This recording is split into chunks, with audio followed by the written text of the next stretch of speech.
To Tirupati Sri Pragna DSC YouTube channel. మన Tirupati Sri Pragna DSC యాప్లో మనం ప్రతిరోజు కూడా బాహుబలి బ్యాచ్ అనే రూపంలో ఒక బ్యాచ్ని అయితే మనమైతే రన్ చేస్తూ ఉన్నాం. దీనికి సంబంధించి సిలబస్ని మొత్తం కూడా ఒక ప్రణాళికాబద్ధంగా డివైడ్ చేసి ఏ రోజు సంబంధించిన సిలబస్కి ఆ రోజు మనమైతే పీడిఎఫ్ నోట్స్ అనేది ప్రొవైడ్ చేసి ఆ పీడిఎఫ్ నోట్స్ని బేస్ చేసుకొని మనం డైలీ ఎగ్జామ్ అనేది కండక్ట్ చేస్తాం.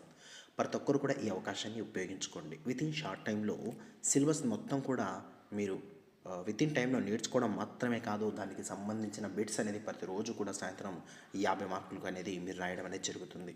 ఎంతమంది అయినా రాని వారిలో మీ మార్కులు మరియు ర్యాంకులు అనేది ఇక్కడ అనేది మొత్తం కూడా డిస్కస్ చేస్తాం. కాబట్టి ప్రతి ఒక్కరికి కూడా ఇది చాలా అంటే చాలా యూస్ఫుల్గా ఉంటుంది. లేదు మీకు ఇంకా కోచింగ్ తీసుకోవాలా అనుకున్న వారికి మన తిరుపతి శ్రీ ప్రజ్ఞ డిఎస్సిలో ఆఫ్లైన్లో ఈ యొక్క ఎస్జిటికి సంబంధించిన బ్యాచ్ అనేది ఎంతో దిగ్విజయంగా రన్ అవుతూ ఉంది. దీనికి సంబంధించిన కొత్త బ్యాచ్ కూడా స్టార్ట్ అయింది. దీనికి సంబంధించి మరింత వివరాలు తెలుసుకోవడానికి ఇప్పుడే మన స్క్రీన్ పైన ఉన్న నెంబర్కి అయితే కాల్ చేసి మీ యొక్క సందేహాలను అయితే నివృత్తి చేసుకోవచ్చు. స్కూల్ అసిస్టెంట్ వారికి సంబంధించి ఎగ్జామ్ బ్యాచ్ అనేది కూడా రన్ అవుతుంది. ఇందులో కూడా మనం ప్రణాళికబద్ధంగా సిలబస్ అనేది ప్రొవైడ్ చేసి ఆ సిలబస్ ప్రకారం ఎగ్జామ్స్ అనేది కండక్ట్ చేసుకుంటూ ఉంటాం.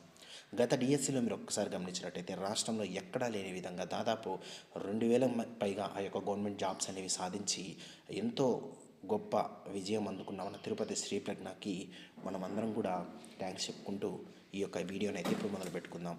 ఈ వీడియోని డిఎస్సి రాసే మీ మిత్రులందరికీ కూడా ఇప్పుడే షేర్ చేయండి. ఇంకా మన ఛానల్ని సబ్స్క్రైబ్ చేసుకునే వాళ్ళు ఇప్పుడే సబ్స్క్రైబ్ చేసుకోండి. అయితే మనం డిస్కస్ చేస్తున్న కంటెంట్ విషయానికి వస్తే 3, 4, 5 తరగతులకు సంబంధించి పార్ట్ 4 వీడియో ఇదే చివరి పార్ట్ అని చెప్పవచ్చు. ప్రతి అంశాన్ని కూడా మనం ఇన్డెప్త్గా తెలుసుకుంటూ ముందుకైతే వెళ్తున్నాం. ఈ విషయాన్ని అయితే మీరు మైండ్లో పెట్టుకోండి. ఇంకా మొదటి 3 పార్ట్లు చూడని వాళ్ళు ఇప్పుడే చూసేసేయండి. ప్రతి క్వశ్చన్ని మనం కేవలం చెప్పడం మాత్రమే కాదు, దాని బ్యాక్గ్రౌండ్ కూడా చెప్పుకుంటాం. క్వశ్చన్ ఇంకా ఏ విధంగా వస్తుందో కూడా చెప్పుకుంటాం. దానికి రిలేటెడ్గా ఉండే కాన్సెప్ట్ మొత్తం కూడా మనం చెప్పేసుకుంటూ ముందుకెళ్తాం అని చెప్పే విషయాన్ని అయితే మీరైతే గమనించండి. ఇప్పుడు మనం మొదటిగా క్వశ్చన్లోకి వెళ్దాం. గడిచిన 3 ఆ యొక్క పార్ట్స్లలో మనం ఒక్కొక్క పార్ట్కి 40 బిట్స్ చొప్పున 120 బిట్స్ అయితే కంప్లీట్ చేసుకున్నాం. ఇప్పుడు మనం 121వ బిట్ని అయితే డిస్కస్ చేద్దాం. బాల్యంలో షేక్ నాజర్ పాఠశాల వార్షికోత్సవంలో ప్రదర్శించిన నాటకము ఏమిటి? ఆప్షన్స్ అయితే కింద ఇవ్వబడ్డాయి. షేక్ నాజర్కి సంబంధించి మనం ఇన్ఫర్మేషన్ చూసుకున్నట్లయితే 3వ తరగతిలో నా బాల్యం అనే యొక్క పాఠ్యభాగంలో అయితే మనకు షేక్ నాజర్కి సంబంధించిన జీవిత చరిత్ర అనేది మనకైతే ఇక్కడ కనిపిస్తుందని చెప్పవచ్చు. అయితే ఈ యొక్క షేక్ నాజర్ గారు ద్రోణ విజయం అనే నాటకం అనేది పాఠశాల వార్షికోత్సవంలో ప్రదర్శించారు అని చెప్పవచ్చు. అయితే ఈ యొక్క షేక్ నాజర్ గారు ఎక్కడ జన్మించారు అంటే పొన్నేకల్లులో జన్మించారు అని చెప్పవచ్చు. ఇక్కడ ముఖ్యంగా వీరికి సంబంధించి ఎన్నో పాటలు చిన్నప్పటి నుంచి పాడుతూ గెంతులేసేవాడు. అందులో కొన్ని పాటలు హా అదిగో లేడీ పరిగెడుతుంది, లేడిపోయరా బాణమేయరా అంటూ ఆ పాటని షేక్ నాజర్ గారు పాడారు. ఇంకా నేనే బ్రాహ్మణురా ప్రాముల్లారా ఓ జనులారా నేనే బ్రహ్మణురా అంటూ కొన్ని రాగాలు తీస్తూ ఈ యొక్క షేక్ నాజర్ తన యొక్క బాల్యాన్ని మొత్తం కూడా గడిపారు అని చెప్పవచ్చు. ఇంకా ముఖ్యంగా వీరికి సంబంధించి ఇన్డెప్త్గా సమాచారం తెలుసుకున్నట్టయితే ఈ యొక్క నా బాల్యం పాఠ్యభాగంలో ఉన్న హార్మోనిస్ట్ పేరు ఏమిటంటే ఖాదర్ అని చెప్పవచ్చు. ఈయన గోగుపుల్ల సహాయంతో నీటి గొట్టంతో దాని యొక్క నీటి యొక్క చెంబులు ఊదిపిస్తూ శృతి కుక్క అనేది నేర్పించారు అని చెప్పొచ్చు. ఇంకా వీరికి సంబంధించి షేక్ నాజర్ అన్నవారు పాఠశాల వార్షికోత్సవంలో ద్రోణ విజయం అనే చిన్న నాటకం ఆడి ఆ యొక్క ద్రోణ విజయం అనే నాటకంలో షేక్ నాజర్ గారు ద్రోణాచార్యులుగా పద్యాలు పాటలన్నీ కూడా మొత్తం కూడా పాడారు అని చెప్పవచ్చు. ఇవన్నీ చూసిన తన యొక్క పంతులు గారు నువ్వు మంచి నటుడు అవుతావు అని చెప్పి 5 రూపాయలు పుస్తకం పెన్సిల్ బహుమతిగా ఇచ్చారు అని మనకైతే నా బాల్యం అనే పాఠ్యభాగంలో అయితే మనకు డిస్కస్ చేయడం జరిగింది. అయితే నాజర్ యొక్క జీవిత విశేషాలు ఇన్డెప్త్గా తెలుసుకున్నట్లయితే ఈ యొక్క షేక్ నాజర్ గారు గుంటూరు జిల్లా పొన్నేకల్లు గ్రామంలో 1920 ఫిబ్రవరి 5వ తేదీన జన్మించారు. ఈయన యొక్క తండ్రి పేరు షేక్ మస్తాన్, తల్లి పేరు బీనాబీ అని చెప్పవచ్చు. ఈయన గురువులు మరియు తల్లిదండ్రుల యొక్క ప్రోత్సాహంతో ప్రాచీన జానపద కళారూపమైన బుర్రకథ ప్రక్రియకు నాజర్ కొత్త మెరుగులు దిద్దారు అని చెప్పవచ్చు. అయితే ఈయన ఎన్నో ఇతివృత్తాలతో నాజర్ అనేవి బుర్రకథలు రూపొందించారు.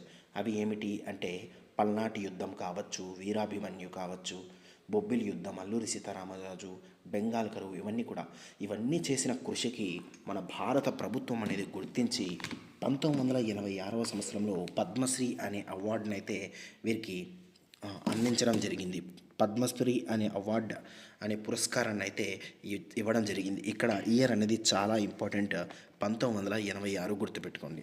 అయితే ఈయన 1997 ఫిబ్రవరి 22వ తేదీన మరణించాడు అని చెప్పవచ్చు. అయితే ఈ యొక్క షేక్ నాజర్కి సంబంధించి ఏదైతే కథ ఉందో, స్వీయ కథ ఉందో, దానికి పెట్టిన పేరు ఏమిటి అంటే పింజారి అని చెప్పవచ్చు.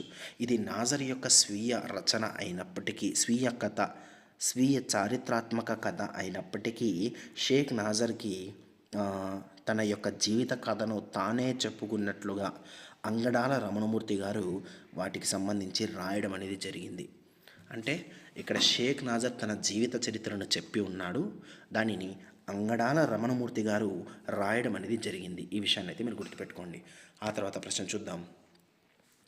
కృష్ణపక్షం, ఊర్వశి, ప్రవాసం మొదలైన రచనలను రచించినది ఎవరు?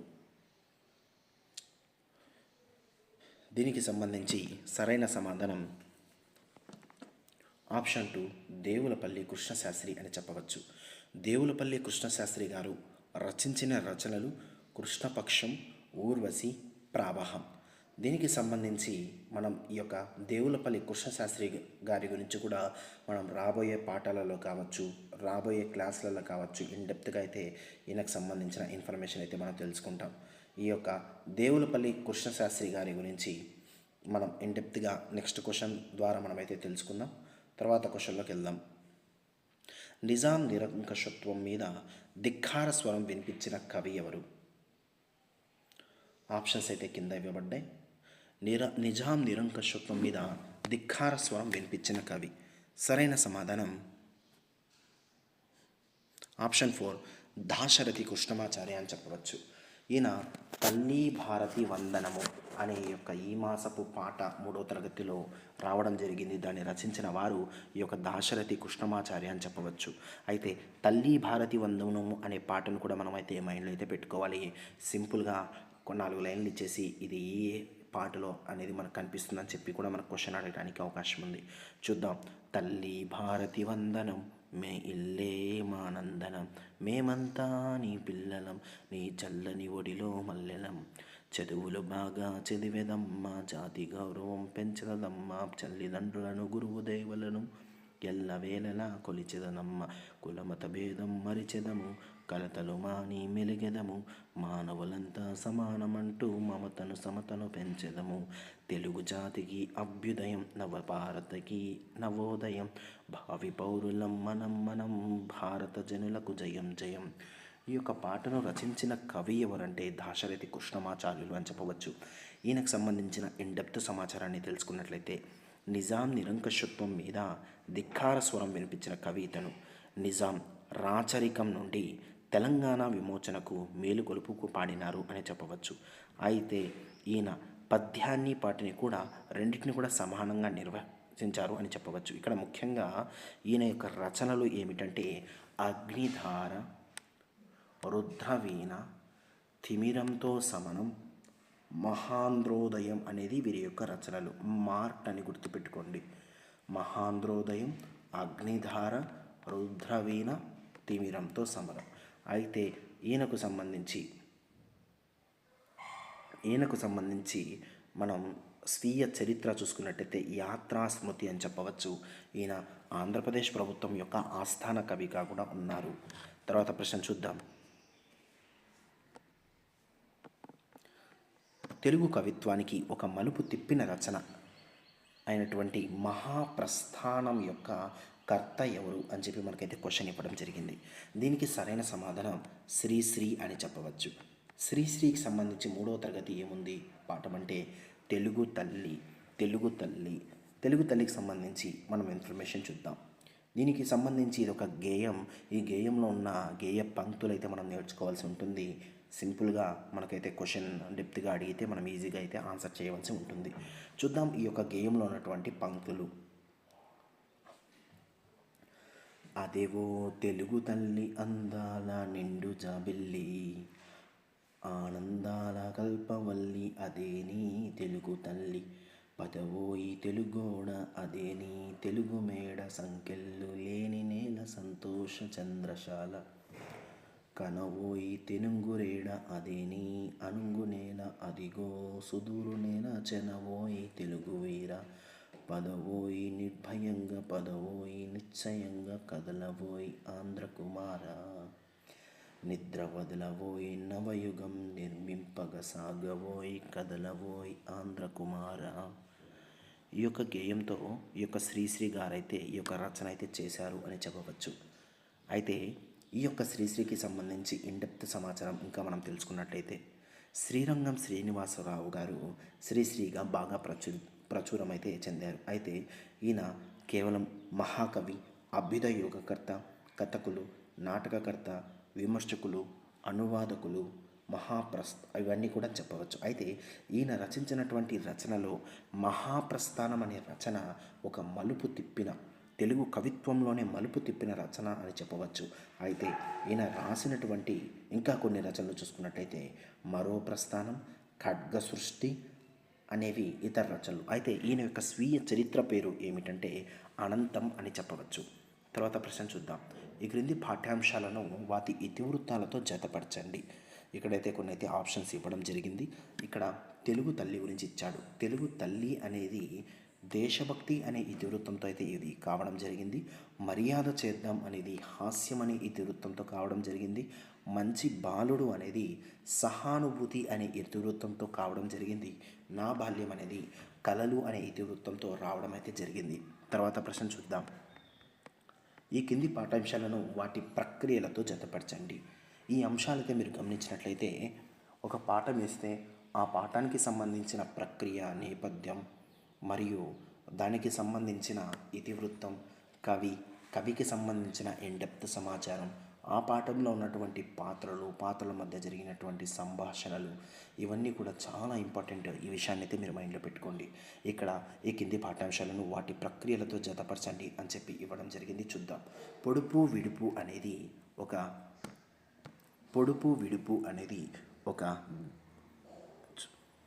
విడుపు అనేది ఒక సంభాషణ అని చెప్పవచ్చు. మేకపిల్ల అనేది ఒక కథ. మా ఊరి ఏరు అన్నది ఒక గేయం. మంచి బాలుడు అనేది ఒక గేయ కథ. తర్వాత ప్రశ్న చూద్దాం. ఈ కింది పాఠ్యాంశాలను వాటి కవులు లేదా రచయితలతో జతపరచండి అని చెప్పి ఇవ్వడం జరిగింది. కింద అయితే ఆప్షన్స్ ఇచ్చాయి. మొదటిది చూద్దాం. తెలుగు తల్లి రాసిన వారు ఎవరంటే శ్రీశ్రీ. మంచి బాలుడు రాసిన వారు, మంచి బాలుడు అంటేనే ఆలూరి బైరాగి, అలా గుర్తుపెట్టుకోండి. మా ఊరి ఏరు అంటే మధురాంతకం రాజారాం. నా బాల్యం అంటే శ్రీశ్రీ. ఈ యొక్క నా బాల్యం అంటేనే షేక్ నాజర్ గుర్తు రావాలి. షేక్ నాజర్ తన కథను తానే చెప్పుకున్నట్లుగా ఈ యొక్క అంగడాల రమణమూర్తి గారు అక్షరీకరించారు అని చెప్పి మనకు ఇన్ఫర్మేషన్ అయితే టెక్స్ట్ బుక్లో ఉంది. తర్వాత ప్రశ్న చూద్దాం. ఈ కింది వాటిలో పలుకుబడి కానిది. ఆప్షన్స్ అయితే ఇక్కడ ఇవ్వడం జరిగింది. పలుకుబడి కానిది మొదటిది కల్లా కపటం, ఇది పలుకుబడి. అల్లారు ముద్దుగా, ఇది పలుకుబడి. బుద్ధి చెప్పు, ఇది పలుకుబడి కాదు. ఆరితేరు, ఇది కూడా పలుకుబడి. ఇవన్నీ కూడా పలుకుబడి. బుద్ధి చెప్పు అనేది పలుకుబడి కాదు. తర్వాత ప్రశ్న చూద్దాం. ఈ క్రింది పదబంధాలలో విశేషార్థాన్ని ఇవ్వని పదము ఏమిటి? విశేషార్థం అంటే ఇక్కడ ఇచ్చిన అంశం కాకుండా, ఇచ్చిన పదానికి సంబంధించిన అర్థం కాకుండా వేరే అర్థం, విశేషమైన అర్థం అనేది ఆ యొక్క పదంలో మనకు కనిపిస్తుంది. అది అలాంటి పదం కానిది అంటే సింపుల్గా జాతీయం కానిది గుర్తించండి అని చెప్పి ఇవ్వడం జరిగింది. ఇందులో మొదటిది చూద్దాం. ఇహము పరము అంటే ఈ లోకం అంటే భూలోకం మరియు పరలోకం అని చెప్పవచ్చు. ఇది ఇందులో ఉండే అర్థాన్ని మాత్రమే ఇస్తుంది, వేరే అర్థం ఇవ్వాల. రెండవది చూద్దాం. ఆరు నూరైనా అంటే అర్థమైంది ఏమి జరిగినా అనే అర్థం. అంటే ఇక్కడ ఇందులో ఉండే అర్థం కాకుండా వేరే అర్థం ఇస్తుంది. ఆబాల గోపాలం అంటే బాలుల నుంచి గోపాలుల వరకు అన్న అర్థాన్ని వస్తుంది. తర్వాత అంటే చిన్నవారి నుంచి పెద్దవారి వరకు అనే అర్థాన్ని ఇస్తుంది. ఈడు జోడు అంటే ఆ, సరైన దగ్గరైన సంబంధాలు అని చెప్పవచ్చు. సరైన సమాధానం విశేష అర్థాన్ని ఇవ్వని పదం ఏంటంటే ఇహము పరము అని చెప్పవచ్చు. తర్వాత ప్రశ్న చూద్దాం. మరణించడం అనే సందర్భంలో ఉపయోగించే జాతీయం ఏమిటి? మరణించడం అనే సందర్భంలో ఉపయోగించే జాతీయం మట్టిలో కలిసిపోవడం. ఏదైనా సరే వృధా అయితే దాన్ని మట్టి పాలవడం అంటుంది. ఏదైనా మనకు మోసం అనేది జరిగితే దాన్ని నోట్లో మట్టి కొట్టడం అనే చెప్తుంది. ఏదైనా ఒక ప్రాంతంలో పుట్టినట్లయితే దాన్ని ఈ మట్టిలో పుట్టిన అనే యొక్క జాతీయాలు అయితే యూజ్ చేయడం జరుగుతుంది. తర్వాత ప్రశ్న చూద్దాం. ఈ క్రింది పదాలను ఉపయోగించే సందర్భంతో జత చేయండి అని చెప్పి ఇవ్వడం జరిగింది. మొదటిది మట్టి పాలైన, అంటే మట్టి పాలవడం అంటే ఏదైనా సరే వృధా కావడాన్ని మనం మట్టి పాలైన అని పిలవడం జరుగుతుంది. తల పండిన అంటే తల పండడం అంటే అనుభవం కలిగిన అనే అర్థాన్ని వస్తుంది. తల దూర్చడం అంటే అనవసరంగా జోక్యం చేసుకోవడం అనే అర్థాన్ని అయితే ఇక్కడ రావడం జరుగుతుంది.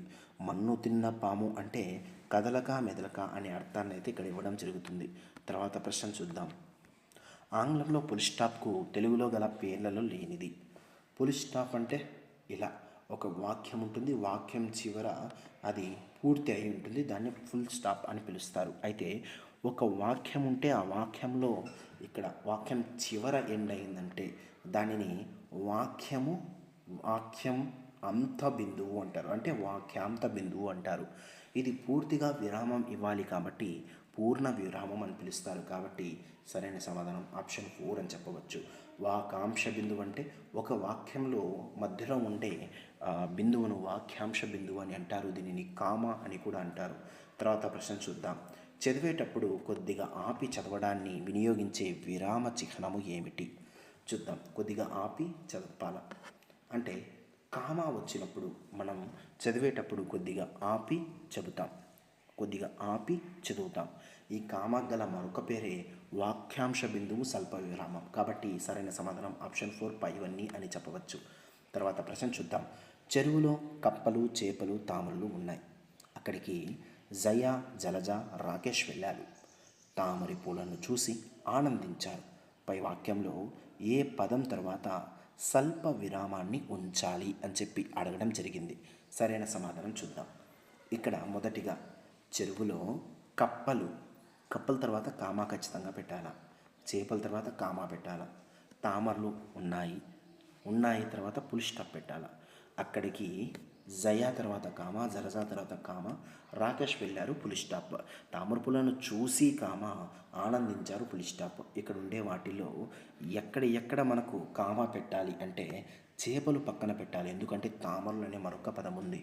తామరలు పక్కన పెట్టకూడదు, ఎందుకంటే తామర తర్వాత డైరెక్ట్గా ఒక మనకు క్రియ అనేది వచ్చేసింది. ఆ తర్వాత చూసి తర్వాత ఖచ్చితంగా పెట్టాలి, ఎందుకంటే కేవలం చూడడం మాత్రమే కాదు, ఆనందించారు అనే ఈ యొక్క 2 క్రియలు కలిసి ఒకే వాక్యంగా ఏర్పడ్డాయి కాబట్టి చూసి అని పెట్టాలి. కాబట్టి సరైన సమాధానం ఆప్షన్ 4 అని చెప్పవచ్చు. తర్వాత ప్రశ్న చూద్దాం.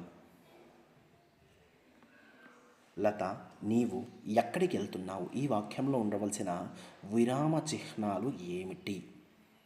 సరైన సమాధానం చూద్దాం. లత, నీవు ఎక్కడికి వెళ్తున్నావు అంటే ఇక్కడ ఎవరైనా సరే ఒకరిని పిలిచినప్పుడు లేదా సంబోధించినప్పుడు ఖచ్చితంగా మనమైతే ఆశ్చర్యాత్మకం పెట్టాలి. అంటే లత తర్వాత మనం ఆశ్చర్యాత్మకం అయితే ఖచ్చితంగా పెట్టాలి. ఆ తర్వాత నువ్వు ఎక్కడికి వెళ్తున్నావు క్వశ్చన్ మార్క్ అంటే ఆశ్చర్యాత్మకంతో పాటు ప్రశ్నార్థకం కూడా పెట్టాలి. కాబట్టి ఆప్షన్ 2 అనేది సరైన సమాధానం. తర్వాత ప్రశ్న చూద్దాం. అబ్బో, జూ ఎంత అందంగా ఉందో. ఈ వాక్యంలో ఉండవలసిన విరామ చిహ్నం ఏమిటి? అక్కడ మనం చూస్తేనే మనకి ఏం కనిపిస్తుంది? ఇది ఒక ఆశ్చర్యాన్ని కలగజేసే వాక్యము కాబట్టి ఇందులో ఆశ్చర్యార్థకం అనేది పెట్టవలసి ఉంటుంది. తర్వాత ప్రశ్న చూద్దాం. భీమిలి వెళ్ళే దారిలో రామకృష్ణ బీచ్ వస్తుందా? ఈ వాక్యాంతంలో ఉండవలసిన విరామ చిహ్నం అంటే ఈ యొక్క వాక్యం చివరిలో ఉండవలసిన విరామ చిహ్నం. ఇక్కడ మనం ఒకరిని ప్రశ్నిస్తున్నాం కాబట్టి ఖచ్చితంగా ప్రశ్నార్థకం అనేది ఉండాలి. తర్వాత ప్రశ్న చూద్దాం. మనుషుల పేర్లు, వస్తువుల పేర్లు, పక్షుల పేర్లు, ఊర్ల పేర్లను తెలియజేసే భాషా భాగం ఏమిటి? ఏదైనా సరే ఒక విషయానికి సంబంధించి పేర్లను తెలియజేస్తే దాన్ని నామవాచకం అని పిలవడం జరుగుతుంది. ఆ నామవాచకానికే మరొక పేరు విశేష్యం అని చెప్పవచ్చు. ఆప్షన్ 4 అనేది సరైనది. తర్వాత ప్రశ్న. రవి పెన్ను కామ పుస్తకం కామ పెన్సిలు కొన్నాడు. ఇక్కడ గీత గీసిన పదాలు ఏమిటి అని చెప్పి అడగడం జరిగింది. సరైన సమాధానం ఇవి నామవాచకాలు అని చెప్పవచ్చు. అయితే సర్వనామాలని వేటిని అంటారు అంటే నామాలకు బదులుగా వాడేది, నామవాచకాలకు బదులుగా వాడేది.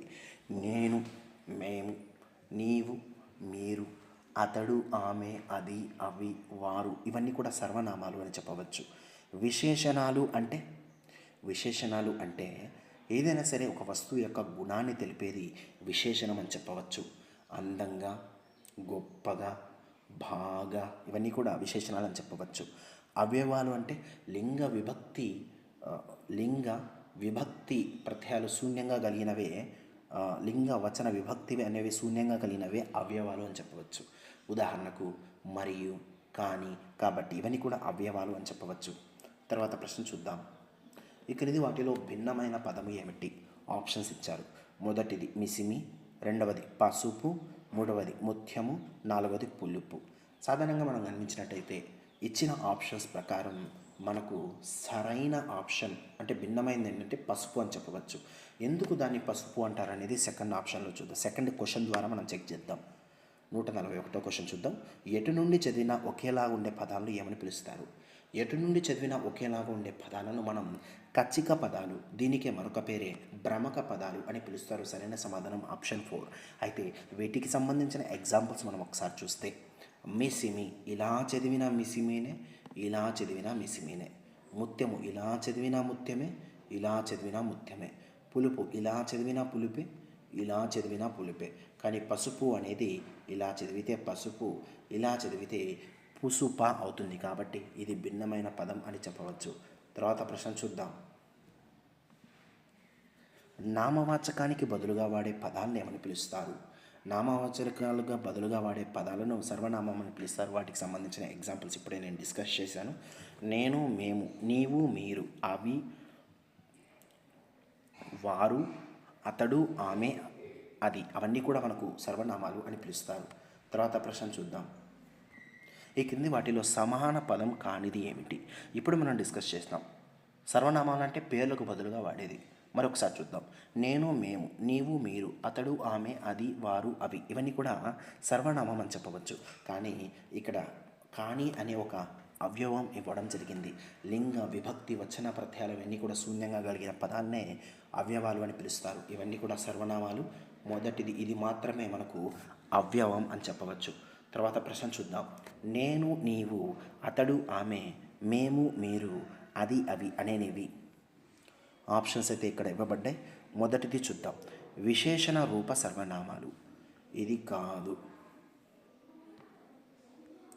విశేషణ రూప సర్వనామాలు కాదు. తర్వాత పురుషబోధక సర్వనామాలు, ఇది సరైనది. నామవాచక రూప సర్వనామాలు, ఇది కూడా సరైనది. సరైన సమాధానం ఆప్షన్ 4 అని చెప్పవచ్చు. తర్వాత ప్రశ్న చూద్దాం. ఈ క్రింది వాటిలో సమాన పదము కానిది ఆప్షన్స్ చూద్దాం. చేశాడు, వండుతున్నది, కాబట్టి, వస్తాడు. ఇవన్నీ కూడా క్రియలు. కానీ కాబట్టి అనేది అవ్యయం కాబట్టి ఇది సమాన పదం కాదు. తర్వాత ప్రశ్న చూద్దాం. పనులను తెలియజేసే పదాలను ఏమని పిలుస్తారు? ఏదైనా సరే ఒక పనిని తెలియజేస్తుంది అంటే ఆ పదాన్ని క్రియలు అని పిలుస్తారు. తర్వాత ప్రశ్న చూద్దాం. 147. తిన్నాం అనే క్రియ ఈ పురుషాన్ని తెలియజేస్తుంది. పురుషాలు మనం చూసుకున్నట్టే 3 రకాలు. మొదటిది తాను ఉత్తమ, ఎదుట మధ్యమ, ఎక్కడో ప్రథమ. అంటే ఎవరైతే మాట్లాడుతున్నారో వాళ్ళు ఉత్తమ పురుష, ఎవరితో అయితే మాట్లాడుతున్నారో వాళ్ళు మధ్యమ పురుష, ఎవరి గురించి మాట్లాడుతున్నారో వాళ్ళు ప్రథమ పురుష అని చెప్పవచ్చు. ఇక్కడ తిన్నాం అని ఎక్కడ వాడతాము? ఉదాహరణకి మొదటిగా చూద్దాం. ఉత్తమ పురుషాలు నేను తిన్నాం చెప్పలేము, మేము తిన్నాం చెప్పచ్చు. అంటే ఉత్తమ పురుష సరైనది. తర్వాత చూద్దాం. మధ్యమ పురుష నీవు తిన్నాం సరికాదు, మీరు తిన్నారు సరికాదు, కాబట్టి మధ్యమ పురుష కాదు. మూడవది చూద్దాం. అతడు తిన్నాం, ఆమె తిన్నాం, అది తిన్నాం కాదు, అవి తిన్నాం కాదు, మీరు, ఇక్కడ వారు తిన్నాం ఇది కూడా మనకైతే సరైన సమాధానం కాదు. సరైన సమాధానం ఆప్షన్ 1 అని చెప్పవచ్చు. అయితే మధ్యమ పురుషలో ఏమొస్తుంది? తిన్నాం అనే దానికి నీవు తిన్నావు, మీరు తిన్నారు అనేది మధ్యమ పురుష. ప్రథమ పురుషాలు అతడు తిన్నాడు, ఆమె తినింది, అది తినింది, అవి తిన్నాయి, వారు తిన్నారు. ఇవన్నీ కూడా ప్రథమ పురుష అని చెప్పవచ్చు. తర్వాత ప్రశ్న చూద్దాం. ఒక వాక్యంలో నామవాచకం యొక్క రంగు, రుచి, స్థితి మొదలైన గుణాలను తెలియజేసే పదాలను ఏమంటారు? ఒక అంశం యొక్క రుచి కానీ, రంగు కానీ, అది ఉండే రూపం కానీ, ఇవన్నీ తెలియజేసే గుణాలను ఏమని పిలుస్తారంటే విశేషణం అని పిలుస్తారు. సరైన సమాధానం ఆప్షన్ 4. ఈ క్రింది వాటిలో సత్యాంశాలను గుర్తించండి. చూద్దాం. వాక్యంలో విశేషం సాధారణంగా నామవాచకానికి ముందుగా వస్తుంది. సరైనదే, సాధారణంగా. చూద్దాం. ఉదాహరణకి పెద్ద పండు అంటే పండు ఎలాగుంది? పెద్దగా ఉంది. పండు అనే నామవాచకానికి విశేషణం ఏంటంటే పెద్ద అని, అంటే నామవాచకానికి ముందుగా వస్తుంది. బాగా బాగా ఏమంటారు ఇంకా అందమైన ముఖం. ముఖం అనే నామవాచకానికి అందమైన అనే ఈ యొక్క విశేషణం అనేది ముందు వస్తుంది. ఇంకా చిన్న బాబు, బాబు అనే నామవాచకానికి చిన్న అనే విశేషణం ముందుకు వస్తుంది. అంటే మొదటిది సరైనది. తర్వాతది చూద్దాం.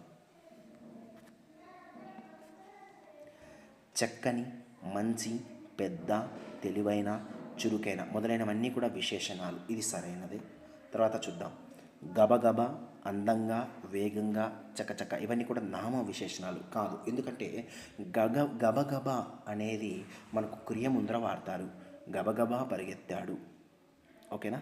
అందంగా నవ్వాడు, వేగంగా రాశాడు, చకచకా మాట్లాడాడు. ఇవన్నీ కూడా క్రియకు ముందు వచ్చే విశేషణాలు కాబట్టి ఇవి ఒక క్రియా విశేషణాలు అని చెప్పవచ్చు, నామ విశేషణాలు కాదు.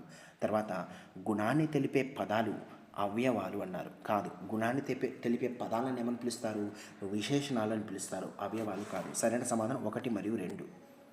తర్వాత ప్రశ్న చూద్దాం. ఆ, ఈ, ఏ ఇవి అక్షరాలు వేటిని తెలియజేస్తాయి అంటే సరైన సమాధానం ఆప్షన్ 3 సర్వనామాలు అని చెప్పవచ్చు. తర్వాత ప్రశ్న. తేజు అందంగా నాట్యం చేస్తుంది. ఇందులో అందంగా అనేది ఇక్కడ తేజు అందంగా నాట్యం చేస్తుంది అని చెప్పి ఇవ్వడం జరిగింది. ఇక్కడ అందంగా అనేది, ఇక చూడండి, అందం అనేది నాట్యం చేయడాన్ని వర్ణిస్తుంది కాబట్టి అందం అనేది మనకు చూసుకుంటే క్రియా విశేషణం అని చెప్పవచ్చు. అంటే ఆ క్రియను వర్ణించేటువంటి విశేషణం అని చెప్పవచ్చు. తర్వాత ప్రశ్న. లింగ భేదం, వచన భేదం, విభక్తి భేదం ఉండని పదాలు ఏమిటి? ఇప్పుడు మనం చెప్పాము లింగవచన విభక్తి ప్రత్యయాలు శూన్యంగా గల పదాలనే మనం అవయవాలు అని పిలుస్తాం. ఉదాహరణకి మనం చూసుకున్నట్లయితే అబ్బా, ఔరా, ఏమి, అరే, కావున, కాబట్టి ఇవన్నీ కూడా చెప్పవచ్చు. తర్వాత ప్రశ్న. ఆహా, ఔరా, ఏమి, అరే, కానీ అన్నవి ఎటువంటివి? సరైన సమాధానం ఇవన్నీ కూడా అవయవాలు అని చెప్పవచ్చు. లింగ, విభక్తి మరియు వచన అవన్నీ కూడా శూన్యంగా ఉండేవి. ఉదాహరణకు చూద్దాం. లింగం అనేది మనకి ఇక్కడ గమనించినట్టయితే ఆహా అనేది మనం మగవారికి యూజ్ చేస్తాం, ఆడవారికి యూజ్ చేస్తాం. ఇక్కడ లింగ భేదం అనేది శూన్యంగా ఉంటుంది. వచన భేదం అంటే ఇప్పుడు సింగులర్ అంటే ఏకవచనంలో ఉన్నా కూడా ఆహా వాడతాం, బహువచనంలో ఉన్నా కూడా ఆహా వాడతాం. కాబట్టి వచనం అనేది ఇక్కడ పని చెయ్యదు. తర్వాత విభక్తి భేదం, ఎటువంటి విభక్తులు కూడా ఇక్కడ ఈ యొక్క అవయవాలలో యూజ్ చేయడం కాబట్టి వీటిని లింగ విభక్తి వచన భేదం అనేవి ఇక్కడ కనిపిస్తాయి అని చెప్పవచ్చు. తర్వాత ప్రశ్న. నాయకులు, లాభాలు, కేకలు, అడుగులు అనేవి సరైన సమాధానం ఇవి బహువచనాలు అని చెప్పవచ్చు.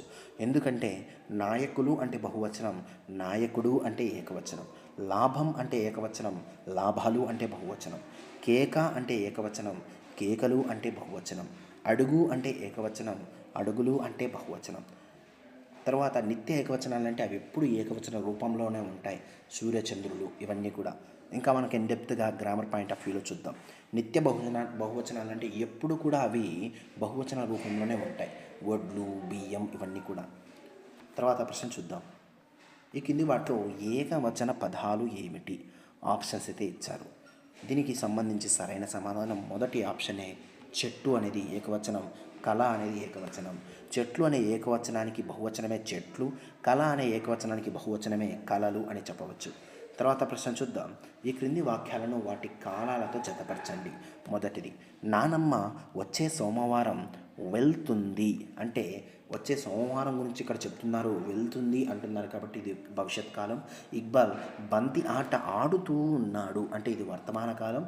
సింధూజ పాట పాడింది, ఇది భూతకాలం. విహాస్ ఎల్లప్పుడూ పుస్తకాలు చదువుతాడు, ఇది తద్ధర్మకాలం. తద్ధర్మకాలం అంటే ఎప్పుడూ జరిగే పనులను సూచించేది తద్ధర్మకాలం. గతంలో జరిగిపోయిన పనులను సూచించేది భూతకాలం. ప్రస్తుతం జరుగుతూ ఉన్న పనులను సూచించేది వర్తమాన కాలం. భవిష్యత్తులో జరిగే పనులను సూచించేది భవిష్యత్ కాలం అని చెప్పవచ్చు. తర్వాత ప్రశ్న చూద్దాం. క్రియకు ఎవరు ఏది అనే ప్రశ్నకు సమాధానం. ఒక క్రియకు ఎవరు ఏది అనే ప్రశ్నలు క్వశ్చన్ని చేస్తే వచ్చే సమాధానమే ఆ యొక్క వాక్యానికి సంబంధించిన కర్త అని చెప్పవచ్చు. ఉదాహరణకి, రాముడు రావణాసుని చంపాడు. ఎవరు చంపారు అంటే రాముడు అనే ఆన్సర్ వస్తుంది. అంటే రాముడు అనేవాడు కర్త. నెక్స్ట్, చిరంజీవి బాగా నటిస్తారు. ఎవరు బాగా నటిస్తారు? చిరంజీవి. అంటే ఇక్కడ చిరంజీవి అన్నవారు కర్త. ఇంకా మనం చూస్తే, నేను బాగా నాట్యం చేస్తాను. ఎవరు బాగా నాట్యం చేస్తారు? నేను అన్నవారు కర్త. ఇంకా మనం చూస్తే, కోడి మాంసం రుచిగా ఉంటుంది. ఎవరు రుచిగా ఉంటుంది? చెప్పలేము. ఏది రుచిగా ఉంటుంది? కోడి మాంసం రుచిగా ఉంటుంది. ఏది అనే ప్రశ్న కూడా సమాధానం వచ్చింది కాబట్టి దాన్ని కర్త అని పిలుస్తారు. తర్వాత ప్రశ్న చూద్దాం. దురాచారాలను ఎవరు నిర్మూలించారు అనే ప్రశ్నకు సమాధానం. ఇక్కడ ఎవరు కానీ ఏది కానీ ఈ రెండిటితో కూడా మనం క్వశ్చన్ని చేస్తే వచ్చే ఆన్సరే ఆ యొక్క వాక్యం యొక్క కర్త అని చెప్పవచ్చు. సరైన సమాధానం ఆప్షన్ 3. తర్వాత ప్రశ్న, క్రియకు ఎవరిని, దేనిని, వేటిని అనే ప్రశ్నలకు సమాధానం. ఒక క్రియను బేస్ చేసుకొని ఎవరిని, దేనిని, వేటిని అని క్వశ్చన్ చేస్తే వచ్చే ఆన్సరే కర్మ అని చెప్పవచ్చు. ఉదాహరణకి, రాముడు రావణాసుని చంపాడు. ఎవరిని చంపాడు? రావణాసుని చంపాడు. అంటే రావణాసుడు ఇక్కడ కర్త. ఎవరు చంపారు? రాముడు చంపాడు. ఇక్కడ రాముడు అన్నవాడు కర్త. ఇక్కడ డిఫరెన్స్ అయితే మీరు ఖచ్చితంగా తెలుసుకోవాలా. ఎవరు ఏది అని క్వశ్చన్ చేస్తే వచ్చేది కర్త. ఎవరిని, దేనిని, వేటిని అని క్వశ్చన్ చేస్తే వచ్చే ఆన్సరే కర్మ. ఈ రెండింటి మధ్య డిఫరెన్స్ అయితే 100% మీరు తెలుసుకోవాలి. దీనికి సంబంధించి బిట్స్ అనేది కేవలం తెలుగులో మాత్రమే కాదు, ఇంగ్లీష్లో కూడా మనకు ఖచ్చితంగా అడగడానికి అవకాశం ఉంది. తర్వాత ప్రశ్న చూద్దాం. నవీన్ ఏ కథను చదివాడు? ఓకేనా, ఎవరిని చదివాడు అన్నా ఏ కథను చదివాడు, లేదా దేనిని చదివాడు అన్నా ఏ కథను చదివాడు అన్నా ఒకే ప్రశ్న కిందికి వస్తుంది. కాబట్టి దీనికి వచ్చే సమాధానమే ఆప్షన్ 3 కర్మ అని చెప్పవచ్చు. ఇదే ఈరోజుకు సంబంధించిన ఆ యొక్క తెలుగుకి సంబంధించి టాప్ క్వశ్చన్స్ అని చెప్పవచ్చు. ఇప్పటితో మనం 160 క్వశ్చన్స్ కంప్లీట్గా అయితే డిస్కస్ చేసేసాం. ఈ వీడియోని మిత్రులందరికీ కూడా షేర్ చేయండి, అప్పుడు ఎక్కువ మందికి రీచ్ అవుతుంది. ఇంకా మన ఛానల్ని సబ్స్క్రైబ్ చేసుకునే వాళ్ళు ఇప్పుడే సబ్స్క్రైబ్ చేసుకోండి. Thank you.